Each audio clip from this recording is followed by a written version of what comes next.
Selanjutnya saya akan menjawab pertanyaan nomor 3 bagian B. Pertanyaannya yaitu bagaimana melakukan standarisasi ekstrak terpurifikasi sehingga menjadi sediaan farmasi yang layak dan memenuhi syarat. Di sini saya mengambil jurnal dengan judul Standarisasi Ekstrak Terpurifikasi Daun Mangga Arum Manis. Mana di sini jelaskan bahwa standarisasi diperlukan untuk mengatasi kekomplekan dari faktor-faktor yang dapat terjadi. Konsistensi mutu, keamanan, dan efek terapi yang dihasilkan dapat terjamin melalui standarisasi. Standarisasi dilakukan terhadap ekstrak, baik ekstrak kasar maupun terpurifikasi. Parameter dalam standarisasi yang dilakukan berupa parameter spesifik dan non-spesifik. Di sini dijelaskan standarisasi parameter spesifik yang diujikan sebagai berikut. Yang pertama, parameter spesifik, di mana identitas ekstrak, penetapan organoleptik, dan uji kadar senyawa yang terlarut dalam air dan etanol 96%. Kemudian parameter non-spesifik, di mana di sini ada kadar air, susut pengeringan, kadar abu tidak larut asam, cemaran logam Pb dan Cd, dan cemaran mikroba mengikuti metode pada buku parameter standar umum ekstrak tumbuhan obat. Analisis data hasil uji standarisasi parameter spesifik dan non-spesifik dilakukan secara deskriptif, di mana parameter non-spesifik dibandingkan dengan acuan.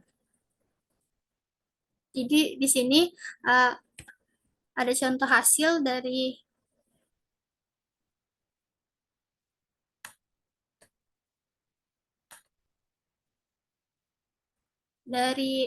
ekstrak terpurifikasi daun mangga harum manis, di mana untuk hasil uji kadar air dan susut pengeringan, ekstrak terpurifikasi daun mangga harum manis di sini tidak memenuhi syarat, sehingga ekstrak terpurifikasi daun mangga harum manis itu belum dapat dikatakan terstandar.